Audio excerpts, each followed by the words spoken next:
آج کی آیت۔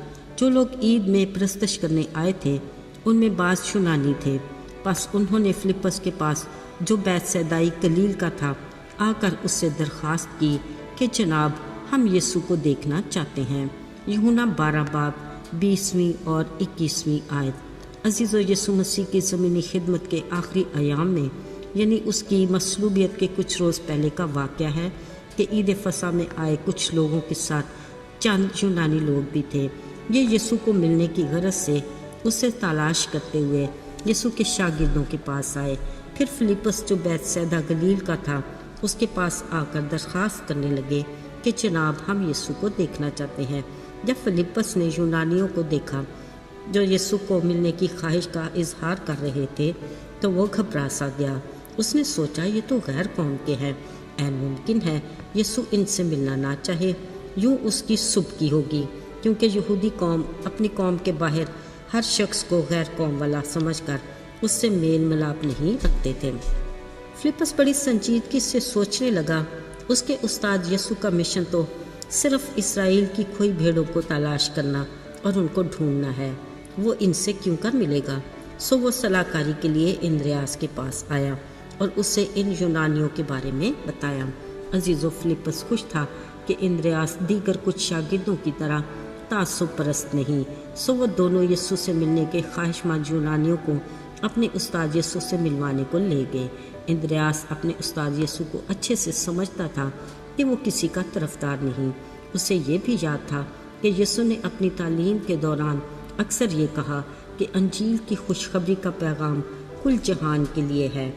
عزیزو، جب یسوع کو اپنے ساتھ ملنے آنے والے یونانیوں کا علم ہوا تو انہوں نے کہا وہ وقت آ گیا ہے کہ ابن آدم چلال پائے۔ ذرا سوچئے، یقیناً یسوع کے کہے یہ الفاظ خوشی کے ساتھ تھے، مطلب انہوں نے ان ملاقاتیوں کو خوش آمدید کہا۔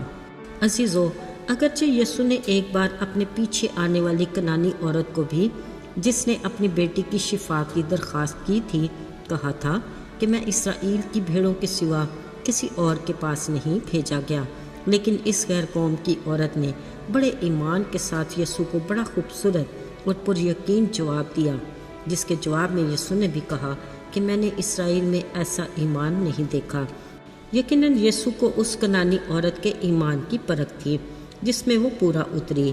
ساتھیو، یسوع کی شخصیت کے بارے میں قطعاً اس بات کی گنجائش نہیں کہ وہ صرف یہودیوں کے لیے آئے ہیں۔ عزیزو، آپ کو یاد ہوگا جب یسوع نے اپنی زمینی خدمت کو شروع کیا، یوحنا بپتسمہ دینے والے نے یسوع کو دیکھتے ہوئے یسایہ نبی کی کون سی پیشن گوئی کا حوالہ دیا؟ ہاں، یہ کہ دیکھو یہ خدا کا بڑا ہے جو دنیا کے گناہ اٹھا لے جاتا ہے۔ پھر کلام مقدس میں خدا کی محبت کے بارے میں واضح تحریر ہے کہ خدا نے دنیا سے ایسی محبت رکھی کہ اس نے اپنا اکلوتا بیٹا بخش دیا تاکہ جو کوئی اس پر ایمان لائے ہلاک نہ ہو بلکہ ہمیشہ کی زندگی پائے۔ یہ بات یقینی ہے کہ اس نے کل جہان کے گناہ گاروں کے لیے اپنی جان کی قربانی دی، جس میں ہم غیر قوم والے بھی شامل ہیں۔ یاد رہے، اس میں ابہام نہیں کہ آسمان کی بادشاہت کی خوشخبری کل جہان کے لیے ہے۔ یسوع نے اس بات کو ایک تمثیل میں بڑی صفائی اور خوبصورتی سے بیان کیا کہ ایک بادشاہ نے بیٹے کی شادی میں اپنے مہمانوں کو بلایا، مگر عین وقت پر کوئی بھی نہ آیا، سو اس نے اپنے نوکروں سے کہا، خیر، بلائے ہوئے اس قابل نہیں، سو تم بازاروں، چوکوں اور چوراہوں میں جاؤ اور جو ملے ضیافت میں لے آؤ۔ عزیزو، اس تمثیل سے واضح ہو جاتا ہے کہ بلائے ہوئے خاص مہمان تو بہت سے ہیں مگر برگزیدہ تھوڑے ہی ٹھہرے۔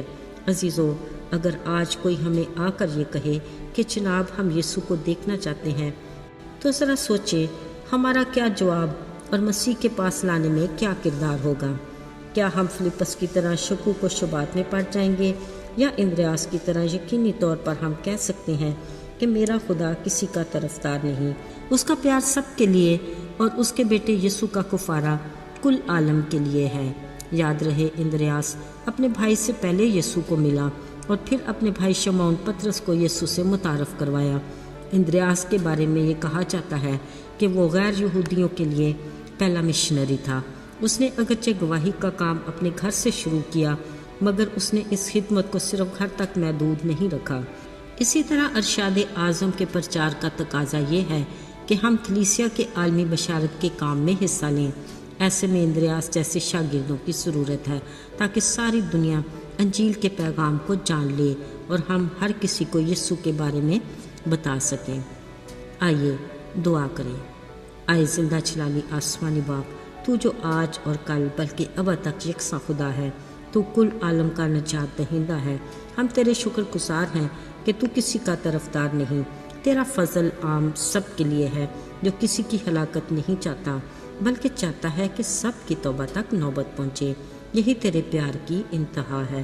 یسوع کے پاک اور مبارک نام میں مانگتے ہیں، آمین۔